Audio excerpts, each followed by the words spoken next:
दोस्तों, जून 2025 का महीना था। एक ट्रेन जो कि मुंबई से गोरखपुर को आ रही थी, उस ट्रेन के एक जनरल डिब्बे में बहुत ही जबरदस्त भीड़ थी। उसी जनरल डिब्बे के खिड़की वाली सीट पर एक लड़का बैठा था और वो लड़का खुद को उस ट्रेन का बल्कि उस दुनिया का सबसे खुशनसीब इंसान समझ रहा था खुद को, क्योंकि उसके जस्ट सामने ही एक लड़की खड़ी थी जो कि उसके सर के ऊपर ही बिल्कुल खड़ी थी। ये समझ लीजिए कि इतनी भीड़ थी कि उस लड़की को सीट नहीं मिली थी। और दोस्तों, उसके सूट से जो परफ्यूम की खुशबू आ रही थी, उससे वो लड़का मदहोश हुए जा रहा था। थोड़ी देर में दोनों की निगाहें मिलती हैं और वो लड़का उस लड़की के आंखों में खो जाता है, क्योंकि वो उसको देखी ऐसी रही थी। थोड़ी देर बाद वो उसे अपनी सीट पर जगह दे देता है। एक सिंगल सीट पर दो लोग बैठ जाते हैं और उसके बाद दोस्तों, एक अलग ही कहानी शुरू होती है। लेकिन उस लड़के को नहीं पता कि वो कितनी बड़ी मुसीबत में फंसने वाला है, क्योंकि दोस्तों, वो अपनी माँ और मौसी के साथ यात्रा कर रही थी और कुछ ही देर बाद उसकी माँ की हालत इतनी खराब हो जाती है कि जिसका कोई हिसाब नहीं। दोस्तों, बीच रास्ते में ट्रेन को रोकना पड़ता है। वो लड़का उस फैमिली के साथ उतर जाता है और उसके बाद उसके लाखों रुपए भी खर्च हो जाते हैं। लेकिन दोस्तों, उसके बाद जो होता है एक बहुत ही दिलचस्प कहानी है। आइए जानते हैं पूरी कहानी इस वीडियो में। लेकिन वीडियो में आगे बढ़ने से पहले बस वही रिक्वेस्ट कि वीडियो को लाइक कर दीजिए, चैनल को भी सब्सक्राइब कर लीजिए ताकि मेरा हौसला बढ़ता रहे। दोस्तों, ये कहानी शुरू होती है मुंबई से और आकर खत्म होती है उत्तर प्रदेश के देवरिया में। दोस्तों, जून 2025 का महीना था। एक लड़का जिसका नाम राधे श्याम होता है, उसके पास कंफर्म टिकट नहीं था, गांव आना जरूरी था, तो इसके लिए वो जनरल डिब्बे में बैठकर सफर करता है। लेकिन इतनी जबरदस्त भीड़ थी, जब वो ट्रेन पकड़ने के लिए जाता है तो वो उसकी हिम्मत नहीं होती, लेकिन फिर भी सोचता है कि एक दो रात का माजरा है, बैठेंगे और फिर घर को निकल लेंगे। दोस्तों, यही सोचकर वो उस जनरल डिब्बे में घुस जाता है और सबसे लड़ झगड़ कर विंडो वाली जो सिंगल सीट होती है उस पर कब्जा कर लेता है। ट्रेन थोड़ी देर में चल पड़ती है। उस डिब्बे में करीब 250 से 300 आदमी बैठे थे, जबकि अमूमन एक स्लीपर डिब्बे में 70 से 80 आदमी बैठे थे, यानी कि जो लिमिट होती है उससे 3-4 गुना ज़्यादा बैठे थे। और उसी डिब्बे में एक लड़की जिसका नाम पायल होता है, उसकी उम्र 21-22 साल की होती है। वो अपनी माँ और मौसी के साथ उस डिब्बे में चढ़ती है, लेकिन दोस्तों, उन्हें सीट नहीं मिलती। माँ और मौसी किसी तरीके से फर्श पर बैठ जाती हैं, लेकिन शायद लड़की को फर्श पर बैठने में शर्मिंदगी महसूस हो रही थी, इसीलिए वो खड़ी ही रहती है। और जहाँ खड़ी होती है दोस्तों, वहीं पर राधे श्याम बैठा था। जस्ट उसके बगल में बैठी थी। वैसे तो पसीने से पूरी तरीके से भीग चुकी थी, सारे यात्रियों का यही हाल था, लेकिन दोस्तों, उसके शरीर से, उसके सूट से जो उसने परफ्यूम मार रखा था, उसकी भीनी भीनी खुशबू जो थी वो राधे श्याम के नाकों में आ रही थी। और दोस्तों, जिससे वो एकदम मस्त हो रहा था। धीरे धीरे ट्रेन जो का सफ़र जो था वो चलता रहा। थोड़ी देर में जो पायल थी उसको प्यास लगती है, उसके पास पानी नहीं था। माँ से कहती है पानी, तो उसकी मम्मी कहती है कि पानी तो ख़त्म हो गया। जब वो पानी के लिए व्याकुल हो जाती है, और चांस भी नहीं था कि कोई उस डिब्बे में पानी बेचने वाला भी आता, क्योंकि गैलरी में, फर्श में, बाथरूम के आगे पीछे, दरवाज़ों के आगे पीछे बिल्कुल एकदम से भीड़ खचाखच भरी थी। चलने का भी कोई दांव नहीं था। अगर किसी को बाथरूम भी जाना होता था तो ये समझ लीजिए कि बहुत ही मशक्क़त से वहाँ तक पहुँचता था। अब वो पानी के लिए परेशान हो जाती है। राधे श्याम अपने बैग में 2 बोतल रखा था, 2-2 लीटर की, वो भी इसी सफ़र के लिए वो फ्रिज से निकाल कर लाया था। और दोस्तों, जब उसे देखा नहीं जाता तो फिर वो पायल को अपना पानी बोतल से निकाल कर उसे पकड़ा देता है। कहता है, ये लीजिए मैडम, पी लीजिए। जैसे पायल पानी पाती है, खुश हो जाती है, 1-2 घूंट मारती है। उसके बाद सोचती है, यार, कि ये अपने लिए लाए होंगे तो मैं कितना पी लूँ। फिर भी वो उससे पूछती है, क्या मैं थोड़ा पानी और पी लूँ। कहता है, पी लीजिए मैडम, पीने के लिए ही तो लाया हूँ। और उसके बाद दोस्तों, वो घटाघट 1 लीटर पानी खींच जाती है। उसके बाद राहत की सांस लेती है। फिर वो बोतल जो है राधे श्याम को देती है, लेकिन राधे श्याम देखता है कि इसकी माँ और मौसी उनको भी प्यास लगी होगी, तो उनके तरफ बोतल कर देता है। बाकी की पानी वो पी जाती हैं। दोस्तों, उसका एक बोतल खत्म हो जाता है। शुक्र है कि उसने दूसरी बोतल नहीं निकाली थी, वरना वो भी उसी वक्त खत्म हो जाती। फिलहाल सफर चलता रहा। अब दोनों की निगाहें मिलती हैं। पायल राधे श्याम की तरफ देखती है, राधे श्याम उसकी तरफ देखता है, और फिर इशारों इशारों में दोस्तों कुछ बात होती है। राधे श्याम कहता है कि क्या मैं बैठना चाहोगी? थोड़ा सा वो खिसक जाता है, वो हाँ में सिर हिलाती है, और उसके बाद वो उसके बगल में बैठ जाती है। अब जब वो बैठ जाती है तो सारे लोग हैरानी भरी निगाहों से देखते हैं, जो भी आसपास के पैसेंजर थे, 25-30 लोग थे। लेकिन अब शर्मिंदगी की वजह से जो पायल थी अपना आंख बंद कर लेती है, सोचती है जिसको जो देखना हो देखे, जो सोचना हो सोचे। फिलहाल उसे खिड़की के बगल में जब वो बैठ जाती है, हवा उसे थोड़ी सी लगती है, बहुत राहत महसूस करती है, और इस तरीके से सफ़र चलता रहा। और उसके बाद दोस्तों, अब जो राधे श्याम था उसके मन में तमाम तरह के लड्डू फूट रहे थे, और वो अपने आप को बहुत खुशनसीब समझ रहा था। लेकिन कुछ देर में उसकी एक खुशनसीबी जो है बदनसीबी में बदलने वाली थी, क्योंकि उसे पता नहीं था कितनी बड़ी मुसीबत आने वाली है। थोड़ी देर में जो उसकी माँ थी पायल की, उनकी तबीयत खराब होने लगती है, उन्हें उल्टियाँ महसूस होने लगती है, क्योंकि इतनी गर्मी थी, हालत उनकी पहले से ही खराब थी, और इसीलिए वो खिड़की के पास आ जाती हैं अब उल्टी करने के लिए। तो अब जो राधे श्याम था सीट से खड़ा हो जाता, वो उस पर बैठ जाती हैं, और खिड़की से वो बाहर की तरफ अपना उल्टी करने लगती हैं। उन्हें जो है जो पायल थी वो संभालती है, और ये बेचारा खड़ा हो गया, सोचता है कितनी मेहनत से मैंने ये सीट कब्जा किया था। पुलिस वाले तो 50-100 रुपये भी ले रहे थे, फिर भी सीट नहीं मिल पा रही थी, और मेरी ये सीट जो है इन लोगों ने कब्जा कर लिया। फिलहाल वो खड़ा रहा। आधे घंटे बाद जब उसकी माँ को कुछ राहत मिली, तो फिर वो उठकर खड़ी हो गई, बोली बेटा बैठो तुम, मैं जो है वहाँ जा रही हूँ जहाँ मैं बैठी थी। कहता नहीं नहीं आंटी बैठी रहिए, आपकी तबीयत खराब है। वो कहती नहीं बेटा सीट आपकी है, आप बैठी रहिए, फिर ज़रूरत होगी तो मैं आ जाऊँगी। उसके बाद दोस्तों फिर एक बार वो पायल के साथ बैठ जाता है, और उसके बाद रात को 9:30 बजे वहाँ से ट्रेन चली थी एलटीटी से कुर्ला के लिए, और धीरे धीरे रात के 12 बज गए। कोई भी जो है जितने भी पैसेंजर थे, किसी की हिम्मत नहीं हुई कि कोई कुछ खा ले पी ले, जो रोटी वगैरह लाए थे अपने घर से बनाकर, क्योंकि बहुत ही ज़बरदस्त भीड़ थी। अगर खाते जाने की भी ज़रूरत पड़ती तो कहाँ जाते हाथ वगैरह धोने के लिए। फिलहाल जो राधे श्याम था वो भी खाना लाया था। पायल से कहता है कि खाओगी? मैं खाना लाया हूँ। वो कहती है खाना तो हम भी लाए हैं, लेकिन कहाँ खाएं इतने भीड़ में। फिलहाल अब जो ट्रेन है वो चल ही रही थी, और रात के 12-1 बज गए। सारे लोग जहाँ पड़े थे एक दूसरे के ऊपर, कोई किसी के ऊपर पैर रख लिया, हाथ रख लिया, ऐसे ही सारे लोग उस ट्रेन में सो गए। और जो पायल थी उसे भी नींद आने लगती है। वो कहते मुझे नींद आ रही है। जो राधे श्याम था अपना जो कंधा था वो डाउन कर देता है, कहता है लोग सो जाओ, और दोस्तों फिर वो उसके कंधे पर अपना सिर रखकर सोने लगती है। लेकिन जो हाल राधे श्याम का था शायद वही हाल पायल का भी था। उसने आंखें तो बंद कर ली, लेकिन उसे नींद नहीं आती है, और उसकी जो धड़कनें हैं वो इस बात की गवाही दे रही थी। दोस्तों अब जो राधे श्याम था वो भी खुद को रोक नहीं पा रहा था, लेकिन क्या करता, इतने लोगों के बीच में। फिलहाल वो उसके कमर को पकड़ लेता है, और फिर वो आँख खोल देती है, फिर यह हाथ हटा लेता है। कहता है मैं सोच रहा था कहीं तुम गिर ना जाओ, इसलिए मैंने पकड़ लिया। कहती हो मुस्कुराती है, कहती है ठीक है पकड़ लो, वरना मैं वाकई में गिर जाऊंगी। तो इस तरीके से इस सफ़र की जो सफ़र है वो चलता रहा। पूरी रात जो है इसी तरीके से दोनों बैठकर एक दूसरे के कंधे पर सर रखकर सोए, और कुछ जागे, और उसके बाद जो है सुबह हो गई। फिर दिन भर ट्रेन चली। कई बार जो पायल की माँ थी उनकी तबीयत खराब हो गई, 1-1 घंटे आकर उस सीट पर बैठी रहीं। लेकिन दोस्तों जब शाम हो गई और ट्रेन कानपुर के आसपास पहुंच गई, ये हुआ कि आज की रात और बीते और सुबह होते ही ये गोरखपुर पहुंच जाएगी ट्रेन। लेकिन तभी उनकी हालत इतनी खराब हो गई कि रात के 9-10 बज रहे थे, और ऐसे लगा कि जैसे उनकी जान चली जाएगी।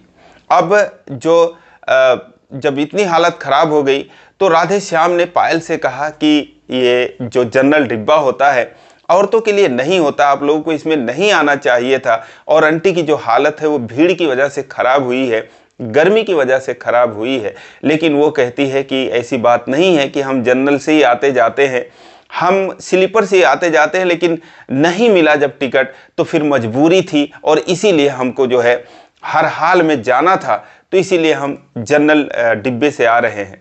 वो कहता है ऐसी कौन सी मजबूरी थी कि आप 3 लोग, वो भी औरतें जो हैं, कोई पुरुष नहीं आपके साथ, आप लोग घर पे जा रहे हैं, वो भी चालू डिब्बे में बैठकर। वो कहती है क्योंकि एक हफ्ते में के बाद, यानी कि आज से 6-7 दिन बाद, आज ही के दिन मेरे चाचा की लड़की की शादी है और उस शादी में जाना बहुत ज़रूरी है, तो इसीलिए हम मजबूरी में हम लोगों को जाना पड़ रहा है। अब उसके बाद दोस्तों इनकी जो हालत है इतनी ख़राब हो गई कि फिर वो रात के 9-10 बजे बेहोश हो गई।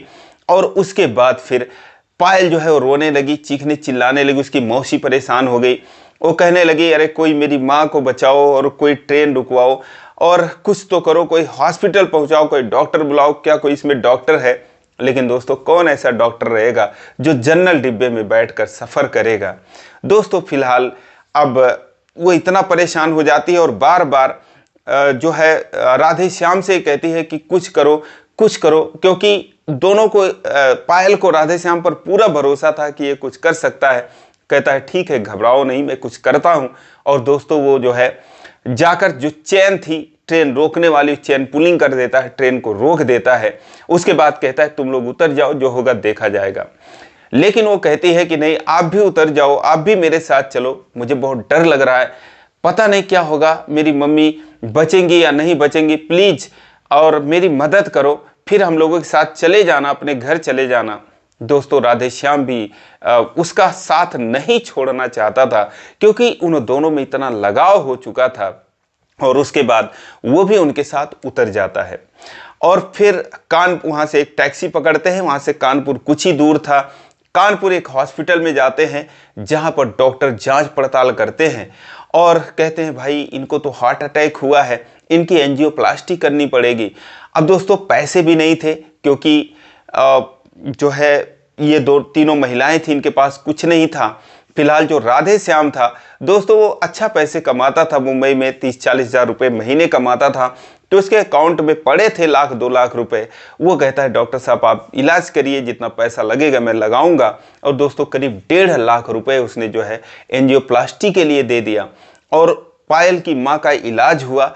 पायल की माँ की किसी तरीके से जान बची। अब रात के 10-11 बजे 12 बजे सारा ये कुछ हो रहा था, कोई घर का और बंदा नहीं था, सिर्फ फ़ोन पर बातें होती रहीं। अगले दिन सुबह अगर कोई आ सकता था तो वहाँ पर पहुँचता। दोस्तों रात भर किसी तरीके से इन लोगों ने रात काटा। उसकी मौसी परेशान होती रही, पायल परेशान होती रही, राधे श्याम का हाथ थामे हुए वो बैठी रही, उसके कंधे पर सर रखकर रोती रही। राधे श्याम उसको ढांढस बंधाता रहा, कहता रहा घबराओ मत, कुछ नहीं होगा, भगवान पे भरोसा रखो, आंटी बिल्कुल ठीक हो जाएंगी। दोस्तों फिलहाल डॉक्टरों ने कहा कि हाँ अब ये ठीक है, खतरे से बाहर हैं, लेकिन 4-5 दिन हॉस्पिटल में रहना पड़ेगा, 1 हफ्ते भी रहना पड़ सकता है। अगले दिन सुबह जो पायल के पिता थे और उसके जो चाचा थे जिनके लड़की की शादी थी, बहुत सारे लोग कानपुर पहुंचते हैं और उसके बाद जो है डॉक्टर से बातचीत करते हैं और फिर जाकर ये होता है कि शादी कैसे होगी। अब शादी कैसे होगी, 1 ही हफ्ते शादी है। राधे श्याम कहता है पायल से कि तुम्हारे चाचा की लड़की की शादी है, तुम रहो या ना रहो यार, क्या फ़र्क पड़ता है, पहले आंटी की तो तबीयत ठीक होनी चाहिए। लेकिन दोस्तों यहाँ पर शादी उसके चाचा की लड़की की तो थी ही थी, साथ में दोस्तों पायल की भी शादी थी। जब राधे श्याम लोगों से ये बात सुनता है कि पायल की भी शादी है तो दोस्तों वो हैरान हो जाता है और साथ में बहुत निराश हो जाता है, उदास हो जाता है, मायूस हो जाता है, उसकी आंखों में आंसू आ जाते हैं। वो पायल से कहता है कि तुमने मुझे बताया नहीं कि तुम्हारी भी शादी है। वो कहती है कि मैं नहीं आपको बता पाई, मैं सोचती थी कि अगर मैं आपको बता दूंगी तो शायद आप मेरी मदद नहीं करेंगे और कहीं ना कहीं मैं जो है मेरी एक गलती है। वो कहता है कि यार बता देना चाहिए था और मैंने न जाने क्या क्या सोच लिया था तुमको लेकर। वो कहती है क्या सोच लिए थे। वो कहता अब क्या बताना, जब तुमने नहीं बताया तो मैं क्या बताऊं। अब वो सब जानकर क्या करोगी। दोस्तों उसका हाथ पकड़ लेती, उसके सीने पे सर रखकर रोने लगती है, कहती मुझे सब कुछ पता है और जो हाल आपका है वही हाल मेरा है। वो कहता है किससे शादी कर रही हो, क्या तुम मुझसे प्यार करती हो। कहती नहीं, ऐसी कोई बात नहीं है, मम्मी पापा ने पसंद किया है, मैं तो मुंबई में रहती हूँ, मेरे पापा राजमिस्त्री का काम करते हैं तो हम लोग वहीं पे रहते हैं, मैं हूँ, मेरी माँ है और तो कोई है नहीं, तो इसीलिए उनके साथ ही रहते हैं। यहाँ पर चाचा वाचा जो है, जो दादाजी हैं, इन लोगों ने लड़का देखा है, तो बस वैसे ही शादी तय हो गई है। और उसी दिन एक ही मंडप में हम दोनों बहनों की शादी होगी और एक ही जगह जो है बारात वगैरह रहेगी, एक ही जगह वो खाना खाएंगे। बस ये है कि दो अलग अलग गांवों से वो बारात आनी है। अब दोस्तों ये सारा कुछ सुनने के बाद उसका मन भारी हो जाता है, क्योंकि उसने क्या कुछ सोच रखा था। सोच रहा था जीवन में उसे एक अच्छा सा प्यार मिला है जो जिसके लिए कुछ भी कर सकता है, और उसने किया भी। लेकिन दोस्तों उसके सारे इरादों पर पानी फिर गया। फिलहाल वहाँ पर वो 4-5 दिन तक उसकी माँ एडमिट रही और पायल जो है राधे श्याम को रोक कर रखती है, उससे रिक्वेस्ट करती है कि रुक जाओ।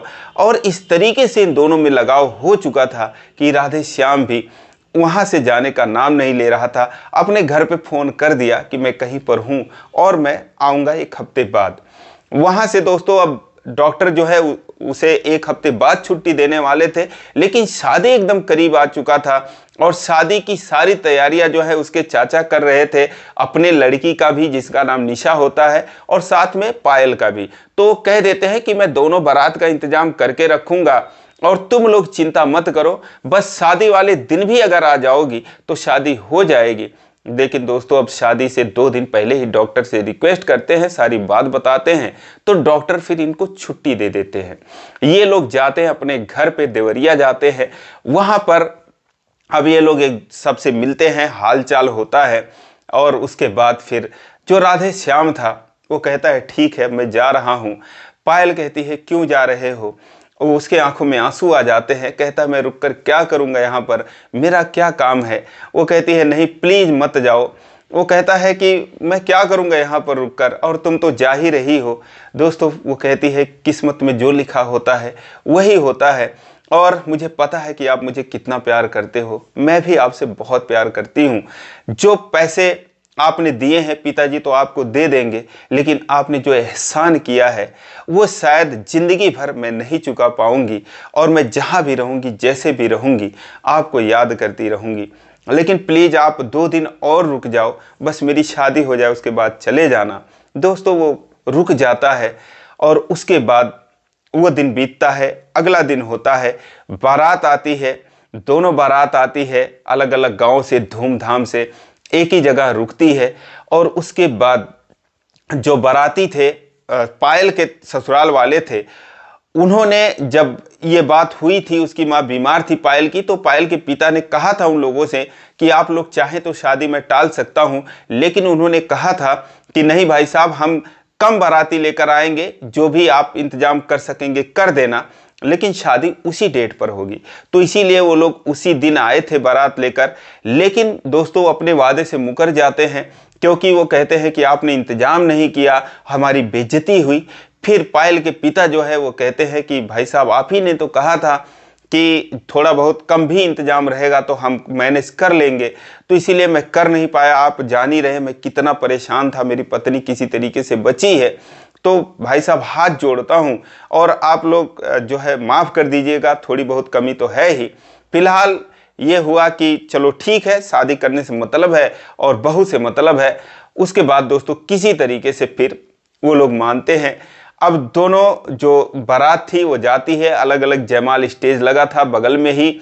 दोनों, जो निशा थी अपने दूल्हे के साथ बैठी, जो पायल थी अपने दूल्हे के साथ बैठी, और उसके बाद अब जयमाल की रस्में हो रही थी। तभी दोस्तों जो पायल थी उसके नाक में स्मेल आती है, वो भी दारू की, वो दूल्हे के मुंह से आ रही थी। वो उठकर खड़ी हो जाती है, कहती है अरे ये तो पी रखा है। सब लोग हैरान हो जाते हैं। दूल्हा कहता नहीं ये झूठ बोल रही है। लेकिन अब जो एक्सपर्ट होते हैं, जो कि सूंघते ही बता देते हैं कि इसने पी रखा है नहीं पी रखा है, जाते हैं कहते हैं हाँ भाई ये तो पी रखा है। अब दोस्तों एक बार फिर बवाल शुरू हो जाता है। ये हुआ फिर शादी नहीं होगी। लेकिन जो दूल्हे का बाप था वो कहता है भाई हमारे यहाँ की एक रस्म है, जब दूल्हा निकलता है तो उसे एक घूंट पिलाई जाती है ताकि वो नर्वस ना रहे, किसी तरीके का वहाँ पर डरे ना। लेकिन दोस्तों अब सारे लोग हंसने लगते हैं कि भाई लोग शुभ के लिए जो है वो दही खाकर निकलते हैं, पान खाकर निकलते हैं, इनके यहाँ कौन सी रस्म है कि ये शराब दूल्हे को पिलाकर यहाँ पर लाए हैं। अब उसके पिता कहते हैं अरे एक घूंट पीने का रस्म है, 2-4 घूंट मार दिया होगा, बस यही बात है, बाकी शराबी नहीं है। लेकिन अब उसी बगल के गांव से दूसरी भी बारात आई थी, उनसे पूछा जाता है, कहते हैं भाई ऐसी कोई रस्म नहीं है यार, वो पियक्कड़ होगा इसीलिए पी लिया होगा। दोस्तों वाकई में पूरी तरीके से नशे में टुल्ल था। अब पायल जो है शादी के लिए बिल्कुल इनकार कर देती है, कहती है नहीं मैं ये शादी नहीं करूंगी।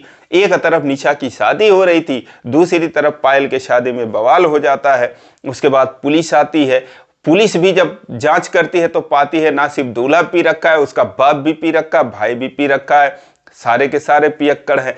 पुलिस कहती है भाई जब इस तरीके से तुम लोग करोगे, कौन सी ऐसी लड़की तुमसे शादी करेगी?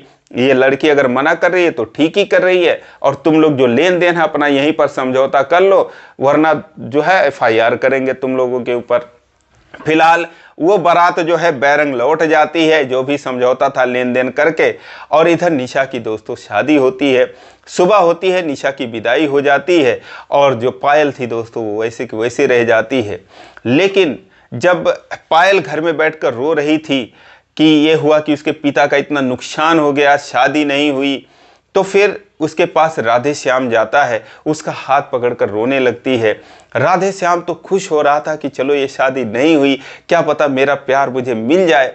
दोस्तों वो उसका हाथ पकड़कर रोने लगती है, उसके सीने पर सर रख देती है, कहती है कि अगर मैंने इस शादी के लिए इनकार किया है, ये बात सही है कि दूल्हे ने शराब पी रखी थी, लेकिन ये कोई बहुत बड़ी बात नहीं थी, यहाँ पर ऐसे चलता है, बहुत सी हमारी सहेलियों की तो ऐसे शादी हो गई, लेकिन मैंने अगर इनकार किया है तो सिर्फ मैंने आपके लिए किया है। मैं तुम्हारा चेहरा नहीं भूल पा रही थी और मैं भी तुमसे बहुत प्यार करती हूँ, तो उससे तो मैंने शादी नहीं की, लेकिन प्लीज़ आप मुझसे शादी कर लेना। दोस्तों इतना सुनते ही वो फूट फूट कर रोने लगता है, कहता है मैं भी तो यही चाहता था और मैं इसके लिए दुआ कर रहा था। लेकिन दोस्तों अब उसके बाद ये सारी बातें समाप्त हो जाती है। वहाँ से जो राधे श्याम था अपने घर पे चला जाता है और फिर दोनों परिवार में बातचीत चलती है, दोनों एक दूसरे को प्यार करते ही थे। और दोस्तों ट्रेन के जनरल बोगी से जो प्यार शुरू हुआ था, एक सच्ची प्रेम कहानी, उसका समापन दोस्तों वो आकर शादी के मंडप तक पहुंचता है। और दोस्तों 3 नवंबर 2025 को, यानी कि अभी कुछ ही दिन पहले दोस्तों राधे श्याम और पायल की धूमधाम से शादी होती है। ये दोनों बहुत ही खुश हैं एक दूसरे को पाकर। दोस्तों ये कहानी जो है शेयर की गई थी पायल और राधे श्याम के द्वारा, तो उनको शादी की ढेर सारी शुभकामनाएं। दोस्तों ये रही पायल और राधे श्याम की कहानी, अद्भुत प्रेम कहानी। आपको कैसी लगी कमेंट करके जरूर बताएं, और इसी प्रकार की कहानियों के लिए चैनल को सब्सक्राइब करें। वीडियो को लाइक नहीं किया अभी तक तो लाइक कर दीजिए। फिर मिलेंगे अगले वीडियो में, तब तक के लिए जय हिंद।